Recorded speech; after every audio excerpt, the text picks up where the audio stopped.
Cümleten selamun aleyküm hanımlar. Divapatik YouTube kanalıma hepiniz hoş geldiniz. Bugün birlikte tek renk ajurlu çeyizlik 5 şiş patik yapacağız. Ben patiğimde piyasada rahatlıkla bulabileceğiniz normal patiklik iplerden kullandım. Krem tonlarında. Şişlerim 3 numara. Hemen modelimi de göstereceğim. İşte hanımlar, modelimiz bu şekilde. Ajurlu, çok güzel, çok şık, zarif bir model yaptım. Yapılışı da gerçekten çok kolay. Patiğimiz bu şekilde. Patiğimizin kenarları, tabanı. Model bu.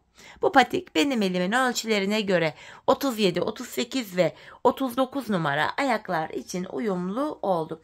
Hemen patiğimize başlayalım. Her zaman olduğu gibi patiğime burun kısmından hanımlar 12 ilmek olarak başlıyorum.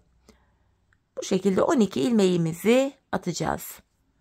3. ilmeğim 4, 5, 6, 7, 8, 9, 10, 11 ve bir ilmek daha atıyorum. 12. 12 ilmeğimizi attım. Şimdi geri dönüyorum hanımlar. Arka yüzdeyiz. Patiğimizin ilk sırasında arka yüzde ilk ilmeğimi örmeden alıyorum. Diğer ilmeklerimi ters olarak örüyorum.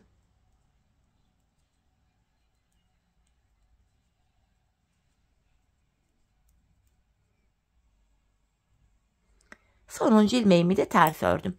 Geri dönüyorum. Ön yüzdeyiz hanımlar. Bu aşamada 5 şişe geçiş yapacağız. Düz örgü uygulaması yapacağız. Kenar ilmeğimi örmeden aldım. Şu ikinci ilmeğim 3, 4, 5, 6.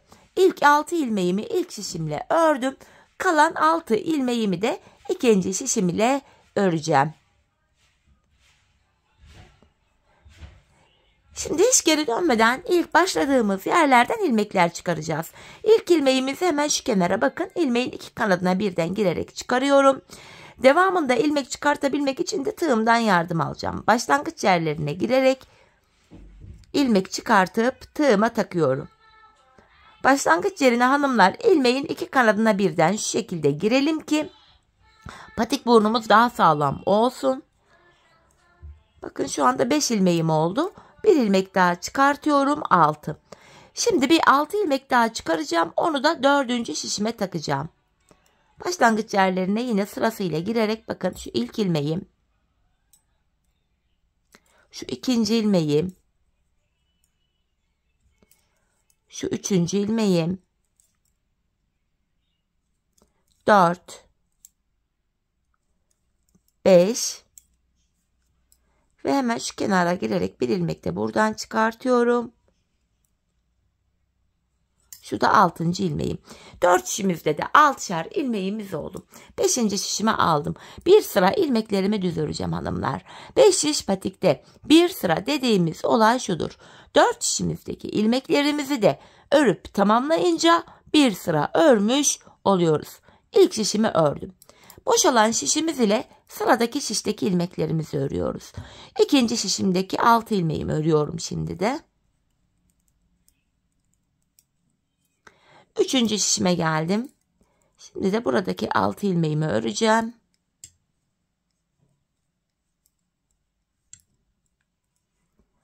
Dördüncü şişime geldim. Buradaki ilmeklerimi de öreceğim. Böylece 4. şişi de örünce bir sıra tamamlamış olacağız.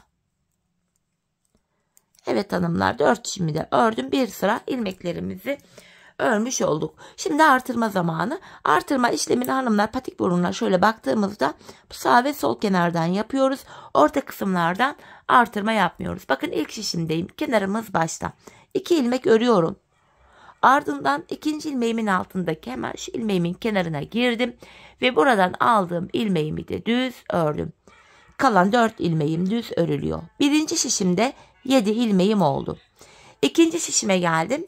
Kenarımız hanımlar şöyle bakıyoruz sol tarafta. Son 2 ilmeğim kalana kadar öreceğim. Artırmamı yapacağım. Bakın sondan ikinci ilmeğimin altındaki hemen şu ilmeğimin kenarına giriyorum.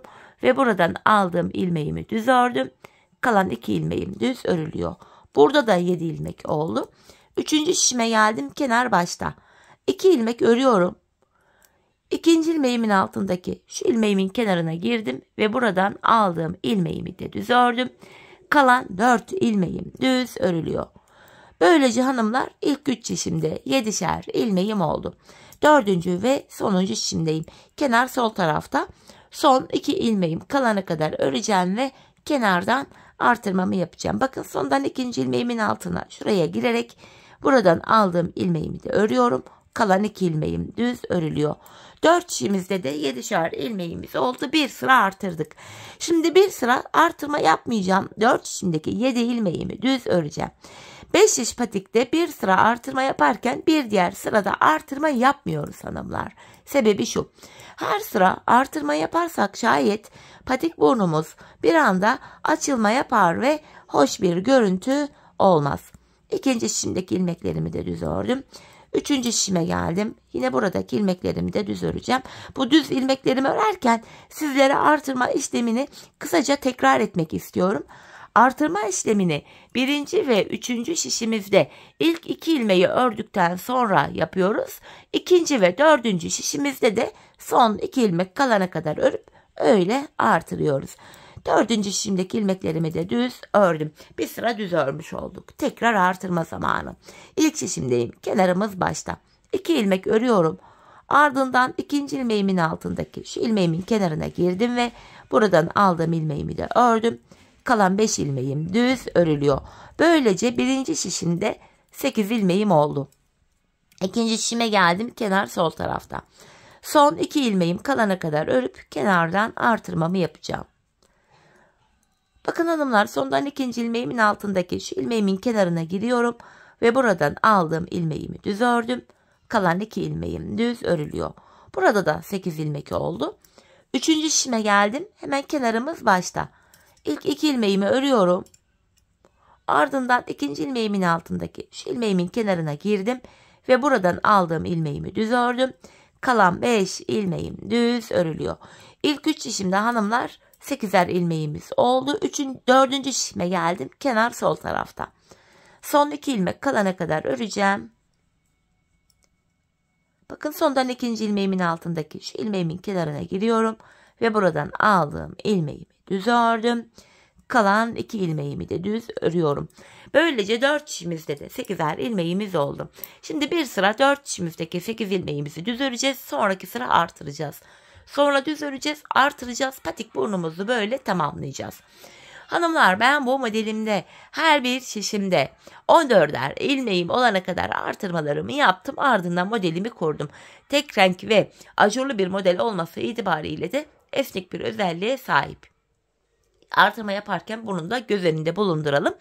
Şimdi hep birlikte artırmalarımızı yapalım gelelim. Ardından birlikte modelimizi kuralım.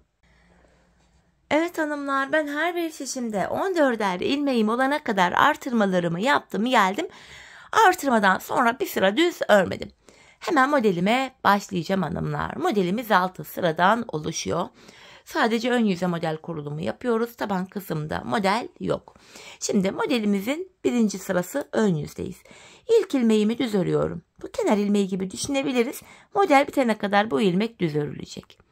Bir ilmek düz ördükten sonra yanına 2 tane ters örüyorum. 1, 2. 2 ters ördüm. Şimdi 5 ilmek düz öreceğim. 1, 2, 3, 4, 5. İlk kenara hanımlar bir ilmek düzü saymıyoruz. 2 tane ters örmüştük. Bu kenarlarda 2'şer tane ters olacak. Modellerin aralarında şimdi 4'er ilmek tersimiz var. 4 tane ters örüyorum. 1, 2, 3, 4. 4 ters ördüm. Yeniden 5 ilmek düz. 1, 2. İkinci şişimden devam ediyorum. 3, 4, 5. 5 düz ördüm. Tekrardan 4 ilmek ters örüyorum. 2, 3, 4. Yeniden 5 ilmek düz öreceğim. 2, 3, 4, 5. Ve burada son 2 ilmeğim kaldı. Kalan son 2 ilmeğimi ters örüyorum hanımlar. Modelimizin ön yüzde 1. sırası böyleydi. Tabanımıza geldik. Patiğimizin tabanında ajurlu model kurulumu yapmayacağız. tabandaki ilmeklerimizi düz olarak öreceğiz. Bu nedenle videonun devamında artık bu taban bölümü göstermeyeceğim. Burada videoyu keseceğim. Ön bölümde modelin her aşamasını tek tek göstereceğim. Sizler bu aşamada videoyu durdur oynat yaparak patiğinizi kolayca yapabilirsiniz. Evet hanımlar, ilmeklerimi düz olarak ördüm.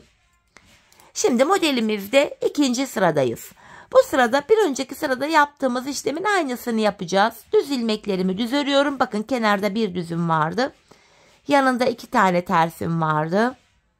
Arada 5 düzüm var. Birinci sıra ile ikinci sırada yapacağımız işlem aynı. 5 düz ördüm. Tekrar arada 4 ilmek tersim var. Şu ikinci tersim, şu 3, şu da 4. Yeniden 5 ilmek düz öreceğim. İkinci şişimdeyim. 3, 4, 5. düz ilmeğim. Tekrar arada 4 ilmek tersim var. Yine 5 düz öreceğim. Ve son 2 ilmeğim ters örülüyor. Modelimizin ikinci sırası da bu. Şimdi tabanımızı düz olarak örelim gelelim. Evet hanımlar, tabanımızı ördüm geldim. Yeniden ön yüzdeyiz. Modelde 3. sıradayız. Bu sırada ajurlara başlayacağız. Kenardaki bir düz ilmeğimi düz örüyorum. Hemen yanında 2 ters ilmeğim var. Bunun ilkini yine ters olarak ördüm. Şimdi bakın burada bir ters ilmeğim, solunda da bir tane düz ilmeğim var. Sağa doğru kesim yapacağım. Bakın bu düz ilmeğimi alıyorum. Ters ilmeğimin önüne şöyle bırakıp ikisini birlikte keserek örüyorum. Bakın burada sağa doğru kesim yaptım. Yanına bir ilmek düz ördüm. Artırıyorum. Bakın ajurumu yaptım. Bir ilmek düz ördüm. Tekrar artırdım. Bir ilmek düz ördüm. Şimdi bakın burada bir ilmek düzüm ve yanında bir tane tersim var. Burada da sola doğru kesim yapacağım. Yani bu 2 ilmeğin ikisini birlikte keserek örüyorum. Bu defa arada 4 tersimiz vardı. 2 ters kalıyor. 1, 2. Şimdi ikinci modeli yapacağız. Bakın burada bir ters, bir de düz ilmeğim var. Bu düz ilmeğimi alıyorum. Ters ilmeğimin önüne bırakacağım hanımlar. Şöyle. Sağa doğru kesimimi yapıyorum burada. Düz ilmeğimi önde, ters arkada olacak şekilde ikisini sağa doğru kesim yaptım. Yanına bir ilmek düz örüyorum. Ardından ajurumu yaptım. Yani ipimi şişime bir kere doladım. İkinci şişimden devam edeceğim. Bir ilmek düz ördüm. Tekrar ipimi şişime doladım. Bir ilmek düz örüyorum. Bakın burada bir düz, yanında da bir ters ilmeğim var. Burada da düz ilmek ile ters ilmeğimin ikisini birlikte sola doğru kesiyorum. Arada 2 tane tersim var. Sonuncu modelimi yapacağım. Bakın bir ters, bir düz ilmeğim var. Yine bu düz ilmeğimi ters ilmeğimin önüne bırakıp ikisini sağa doğru kesim yapıyorum. Yanına bir ilmek düz ördüm. Ajur yapıyorum. Bir düz örüyorum. Ajur yapıyorum. Yine bir ilmek düz ördüm. Bakın bu sonuncu düz ilmeğimi de yanındaki ters ilmekle birlikte keserek ördüm. Sonuncu ilmeğimi ters örüyorum. 3. sıramızı yaptık. Tabanımızı örelim gelelim. Evet hanımlar, yeniden ön yüzdeyiz ve bu defa modelimizde 4. sıradayız. Bir önceki sırada ajurları yapmıştık. Bu sırada ilmekleri gördüğümüz gibi örüyoruz. Kenardaki bir düzümü düz ördüm. Bakın burada bir ilmek ters var yanında. Bir tane ters örüyorum. Bu defa ortada 7 ilmek düzümüz var. 1, 2, 3, 4, 5, 6, 7. 7 düz. Bakın arada 2 tersim var. 2 ters. Tekrardan 7 düz öreceğim. 1, 2, 3. İkinci şişimden devam ediyorum. 4, 5, 6, 7. Aradaki 2 tersimi ters örüyorum. Yeniden 7 ilmek düz öreceğim. 2 oldu. 3, 4, 5, 6, 7. Son bir ilmeğimi ters olarak örüyorum. 4. sıramızı tamamladık hanımlar. Şimdi patiğimizin tabanını düz olarak örelim ve gelelim. Evet hanımlar, tabanımızı ördüm geldim. Modelimizde ön yüzde 5. sıradayız. Ajurumuza devam edeceğiz. Kenardaki bir ilmeğimi düz ördüm. Kenar ilmeğini. Bakın burada bir ters, Bir de düz ilmeğim var. Bu defa yine bu düz ilmeğimi ters ilmeğimin önüne getiriyorum. Yine ikisini sağa doğru kesiyorum. Bakın şöyle kesimimi yaptım. Ardından yanına bakın ajurlu ilmeğimi de ördüm. 2 ilmek düz örüyorum. Ajur yaptım. Ortadaki bir ilmeğimi düz ördüm. Tekrar ajur yapıyorum. 2 ilmek düz öreceğim. 1, 2. Bakın burada bir düz, solunda da bir ters ilmek var. İkisini birlikte sola doğru keserek örüyorum. Bu sırada ortada ters ilmeğimiz kalmıyor hanımlar. Yeniden bakın burada bir ters, solunda da bir düz ilmek var. Yine düz ilmeğimi tersimin önüne bırakıyorum. Sağa doğru kesim yaptım. Kesimden sonra 1, 2 ilmek düz ördüm. Ajur yapıyorum. İpimi şişime doladım. İkinci şişimden devam edeceğim. 1 ilmek düz ördüm. Tekrar ajurumu yapıyorum. 1, 2 ilmek düz ördüm. Bakın burada bir düz, solunda da bir ters ilmek var. İkisini keserek örüyorum. Sonuncu modeli yapacağız. Bakın bir ters, solunda bir düz ilmek var. Sağa doğru kesimimi yapıyorum. Yanına 1, 2 ilmek düz ördüm. Artırdım, bir düz örüyorum. Artırdım, 1, 2 ilmek düz ördüm. Bakın burada bir düz, solunda da bir ters ilmek var. İkisini birlikte keserek örüyorum hanımlar. Bu sırada ters ilmek kalmadı arada. 5. sıramız böyleydi. Şimdi patiğimizin tabanını düz olarak örelim gelelim. Evet hanımlar, yeniden modelimizin ön yüzündeyiz ve bu defa artık 6. sıradayız. Yani modelimizin sonuncu sırasındayız. Hanımlar, bu sırada artık yapacağımız işlem şu: ilmeklerimizin tamamını düz olarak öreceğiz. Modelimizin 6. sırasında ilmeklerimiz düz örülüyor. Böylece ilk modelimizi bitirmiş olduk. Her 6 sırada bir aynı modeli tekrar kuruyoruz hanımlar. İlk şişimdeki ilmeklerimi ördüm. İkinci şişimdeyim. Buradaki ilmeklerimi de düz olarak örüyorum. İlk modelimiz bitti. Bu şekilde. Şimdi tabanımızı düz olarak örelim gelelim.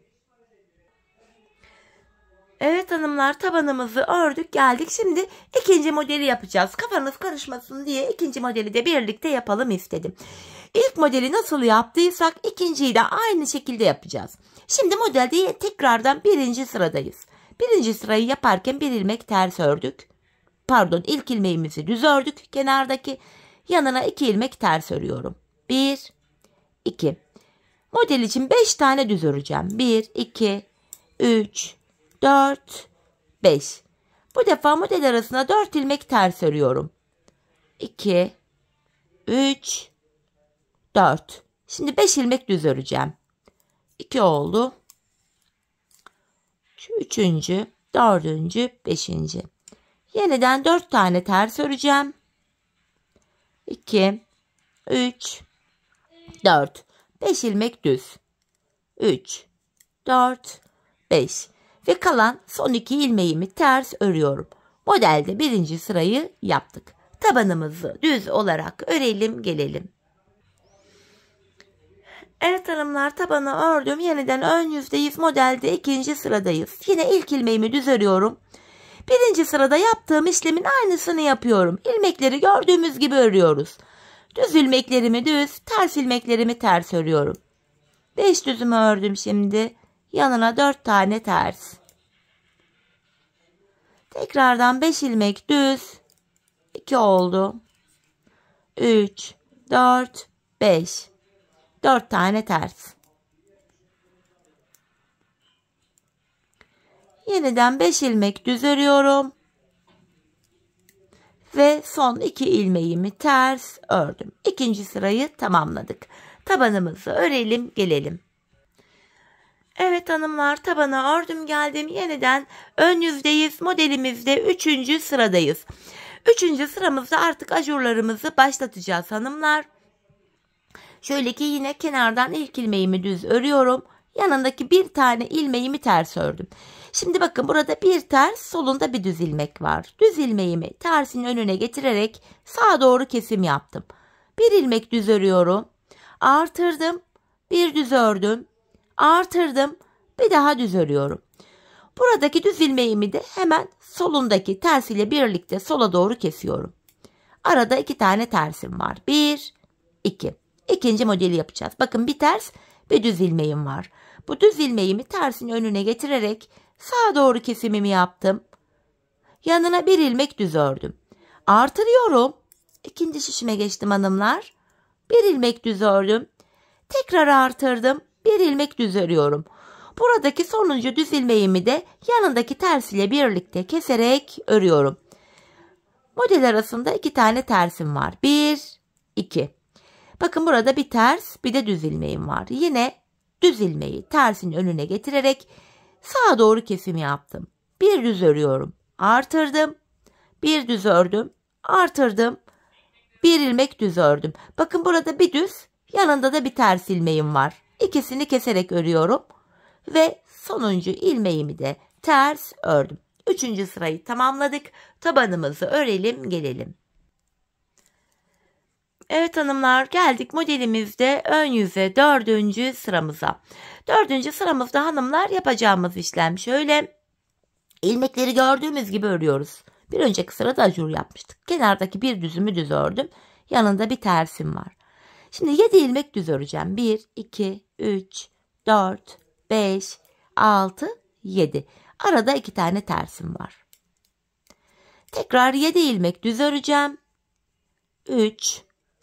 İkinci şişimden devam edeceğim. 4. ilmeğim. 5, 6, 7. Arada 2 tane tersim var. 7 tane düz örüyorum. 3, 4, 5, 6, 7. Ve sonuncu ilmeğimi ters ördüm. 4. sırayı tamamladık hanımlar. Şimdi tabanımızı örüp gelelim. Evet hanımlar, yeniden ön yüzde ve bu defa modelimizde 5. sıradayız. Ajurlarımızı yapacağız yine. Kenardaki bir ilmeği düz ördüm.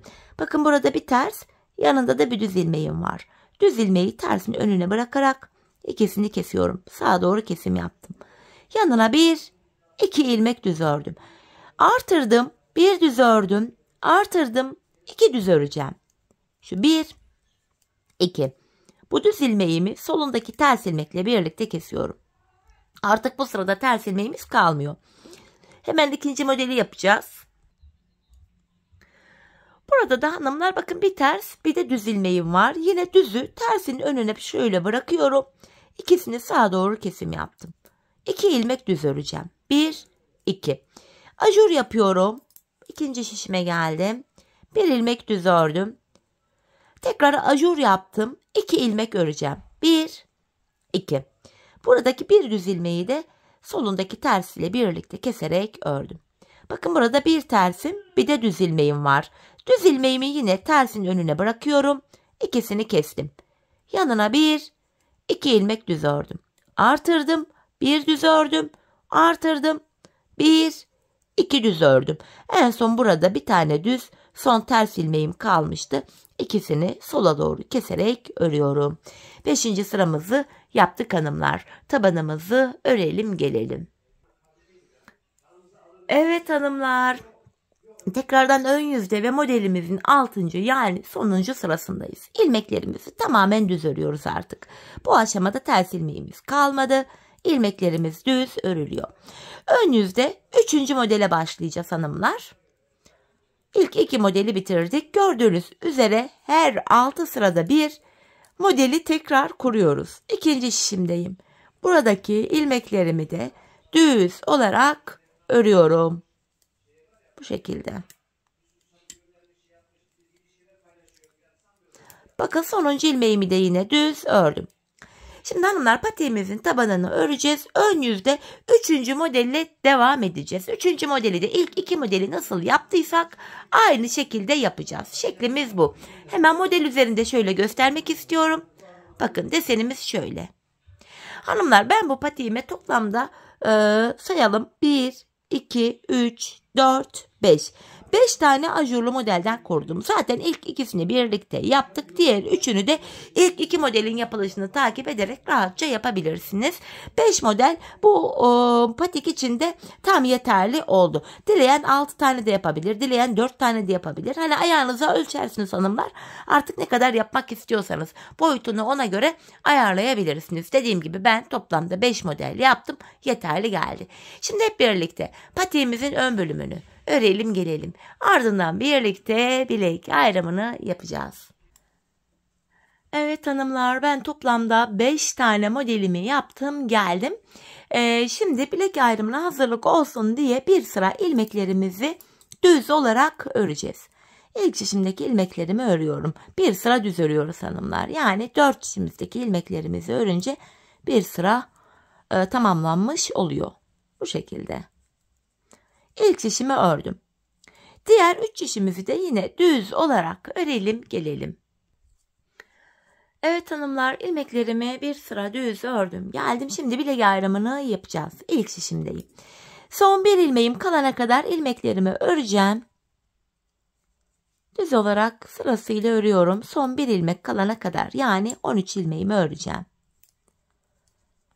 Bakın burada son bir ilmeğim kaldı. Buradaki sonuncu ilmeğim ile ikinci şişimdeki ilk ilmeğimi alıyorum. Bu iki ilmeği hanımlar şöyle birbiriyle yer değiştiriyorum. Yer değiştirdiğim ilk ilmeğimi ilk şişimle ördüm. Bilek ayrımında, yani burada ilmekleri yer değiştirerek örüyoruz. Sebebi şu: bilek ayrımı daha sıkı ve sağlam oluyor. Böyle ilmekler arasında ayrık bir görüntü oluşmuyor. Patiğimizin bu arka bölümüne geçtik hanımlar. Ben şu kenarlarına, yani şuralara 7'şer ilmek haroşa ördüm. Örgümüzün hem ön hem arka yüzünde düz örgü örünce haroşa oluyor. Hem ön hem arka yüzde ters örgü örünce yine haroşa oluyor. Ben örgümüzün her iki tarafında düz örgü örerek haroşalarımı elde ediyorum. İlk 7 ilmeğim haroşa, kenardaki düz olarak örüyorum. Şu 4, 5, 6, 7 haroşa ilmeğimi düz ördüm. Diğer ilmeklerimi de şu anda ön yüzdeyim hanımlar, düz öreceğim. Artık patiğimizin arka bölümüne geldik. Bu arka bölümde ön yüzde düz örgü, arka yüzde de ters örgü uygulaması yapacağız. Bilek ayrımına kadar öreceğiz, ardından geri döneceğiz. Geri döndüğümüzde arka yüzde olacağımız için ilmeklerimizi ters öreceğiz hanımlar. Evet, bir diğer şişime geçtim. Yine buradaki ilmeklerimi de düz örmeye devam ediyorum.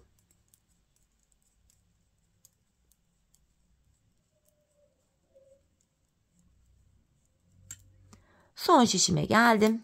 Bu arada ipim böyle kesik çıkmıştı. Düğüm oldu burada. Buradaki ilmeklerimi de yine bilek ayrımı yaptığımız şişimiz burası. Düz örmeye devam ediyorum. Son 7 ilmeğim haroşa, haroşalarımı yine düz öreceğim.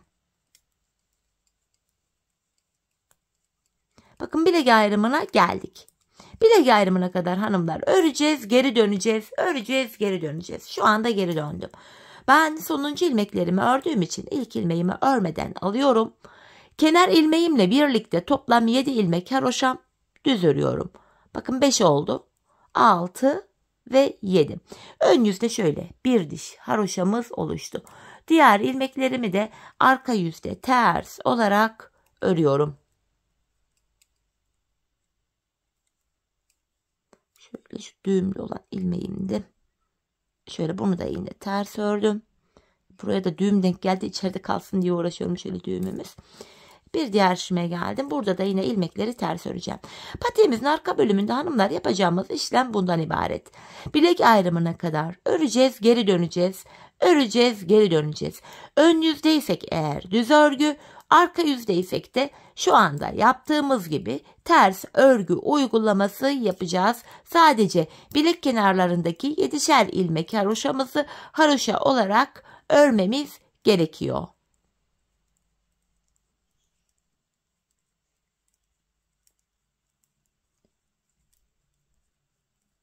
Son şişime geldim. Burada da yine ilmekleri ters öreceğim. Sadece kenardaki son 7 haroşa ilmeğimi düz öreceğim hanımlar.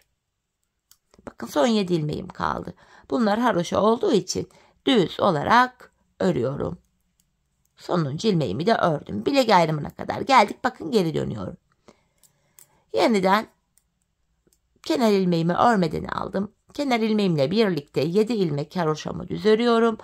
Ön yüzde olduğum için diğer ilmeklerimi de düz örmeye devam edeceğim. Diğer bilek ayrımına kadar öreceğim. Geri döneceğim. Bu defa arka yüzde ilmekleri ters öreceğiz. Arkası böyle yapılacak. Şöyle baktığımız anda hanımlar şu kenarda birer diş haroşamız oluştu. Ben bu patiğimin şu arka bölümüne haroşa dişlerini, yani şu haroşa sıralarını sayacak olursak 15 sıra haroşa yaptım. Benim elimin ölçüsüne göre tam oldu. Bu aşamada sizler patiğinizi örerken ayağınıza giyin hanımlar. Deneyin, bir ölçün. Patiğinizin arkasını topuğunuzun şu kenarına gelene kadar örmeniz gerekiyor. Bu şekilde ölçü alarak yaparsanız patik ayağınıza tam olur. Şimdi hep birlikte ölçülerimize göre patiğimizin arkasını örelim gelelim. Ardından topuğumuzu keseceğiz. Evet hanımlar, patiğimin arka bölümünü ördüm ve geldim buraya tamı tamına 15 sıra haroşa yaptım. Bu aşamada bilek ayrımından sonra bakın şu bölüm genişlediği için ilmeklerim şöyle dümdüz duruyor. Yani hepsi şöyle tek şişte toplanacak duruma geldi.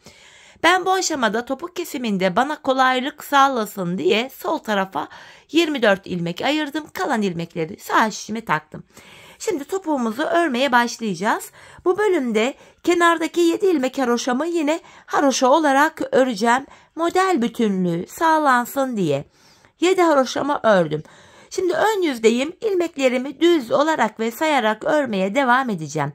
7 haroşamı örmüştüm. 8, 9, 10, 11, 12, 13, 14, 15, 16, 17, 18, 19, 20, 21, 22, 23. İlk 23 ilmeğimi normal düz olarak ördüm. 24. ilmeğimi örerken öndeki 2 ilmeği keserek örüyorum. 23 ilmek ördüm.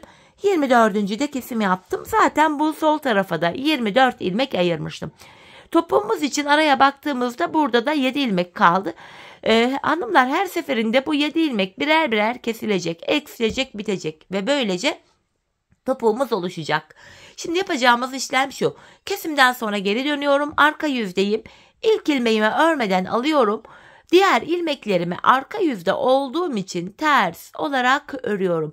Sadece kenardaki son 7 ilmeğim haroşa olduğu için son 7 ilmeğimi düz öreceğim. Bakın son 7 ilmeğime geldim. Haroşalarımı düz olarak örüyorum hanımlar. Sonuncu ilmeğimi de ördüm. Geri dönüyorum, ön yüzdeyim. Bir önceki sırada yaptığımız işlemin aynısını yapacağız. Yani 23 ilmek öreceğiz. 24. de kesimimizi yapacağız. 7 haroşamı ördüm. Sayarak gidiyorum. 8, 9, 10, 11, 12, 13, 14, 15, 16, 17, 18, 19, 20, 21, 22, 23 ilmeğimi ördüm. 24. ilmekte öndeki ikisini kesiyorum. İkinci kesimimizi yaptık. Bir önceki sırada şu arada 7 ilmek vardı. Şimdi baktığımızda 1 ilmek eksildi. 6 ilmek kaldı. Yapacağımız şu.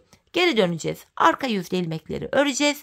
Ön yüzde yine 23 ilmek örüp 24. de kesimi yapacağız. Biz bu işleme şu arada kalan 6 ilmek bitene kadar devam edeceğiz. Şimdi hep birlikte bu 6 ilmeğimiz bitene kadar patiğimizin topuğunu örelim gelelim hanımlar. Evet hanımlar, aradaki ilmeklerin bitene kadar patiğimin topuğunu sizlere tarif ettiğim gibi ördüm geldim. İlk başta bu sol tarafa 24 ilmek ayırmıştık. Kesimlerden sonra sağ şişimde de 24 ilmeğim kaldı. Yani her iki şişimizdeki ilmek sayıları da birbirine eşit. Şimdi patiğimin düz tarafı içeride, ters tarafı da dışarıda olacak şekilde ikiye katladım. Ben tığ ile kolay kesim yapabildiğim için elime tığımı aldım. İlk kesimim şöyle.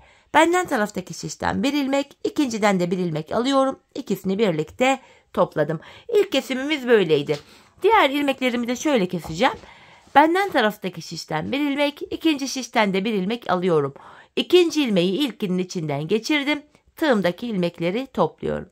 Benden taraftaki şişten bir ilmek, ikinci şişten de bir ilmek aldım. İkinci ilmeği ilkinin içinden geçirdim. Tığımdaki ilmekleri topluyorum. Karşılıklı olarak şişlerimizden birer tane ilmek alıyoruz ve ikinci şişten aldığımız ilmeği ilk şişten aldığımız ilmeğin içinden geçiriyoruz. Tığımızdaki ilmeklerimizi topluyoruz. Her iki şişteki ilmek sayıları da eşit olduğu için kesim sonunda ilmeklerimiz aynı anda bitecek. Ve her iki patiğimizin topuk kesim yönü de aynı tarafta hanımlar.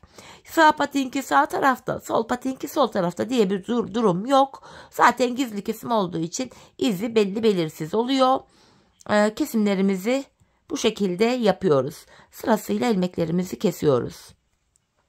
Yine benden taraftaki şişten bir ilmek alıyorum. İkinci şişimden de yine bir ilmek alıyorum. İkinci şişimden aldığım ilmeğimi ilk şişimden aldığım ilmeğin içinden şöyle geçiriyorum ve tığımdaki ilmeklerimi topluyorum. Gayet temiz bir görüntüsü oluyor hanımlar bu tarz topukların. Sizler bildiğiniz, sevdiğiniz farklı topuk kesim yöntemi varsa onları da yapabilirsiniz. Bu şekilde.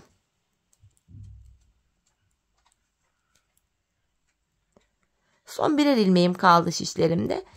Yine benden taraftaki ilmeğimi aldım. Sonra da ikinci şişimdeki ilmeğimi tığıma aldım. Şimdi tığımda 3 ilmeğim var. Üçünü birden topluyorum. Ardından buraya 2 tane sıkı bir zincir çektim. İpimi kesiyorum. Hemen ipimin ucunu gizleyeceğim hanımlar. Sonra topuğumuza bakalım. 5 şiş patiklerin bu huyunu seviyorum. Burunda başlıyoruz. Topukta bitiyor. Hani ip kırmak zorunda kalmıyoruz. Aynı iple örüyoruz, bitiriyoruz. Evet. Topuğumuz şöyle hanımlar. Bakın göstereyim. Bakın şu şekilde. Topuk şeklimiz bu. Ayağa giyilince izi bile belli olmuyor. Hemen bir de manken ayağıma giydireyim hanımlar. Patiğimizi bir de ayağımızda görelim. Çeyiz için çok uygun, harika bir model oldu. Dilediğiniz renklerle yapabilirsiniz. Ben videoda daha açık, net görünür olsun diye krem kullanmak istedim. İşte patiğimizin mankendeki hali de bu. Bakın hanımlar, şöyle yakından göstereyim modelimizi. Gördüğünüz gibi patiğimizin kenarı, tabanı, diğer kenarımız, buyurun topuğumuz. Hoş, güzel, şık bir model oldu. Evet hanımlar, yine birlikte güzel bir modelin daha sonuna geldik. Umarım sizlere faydalı, hoş bir video olmuştur.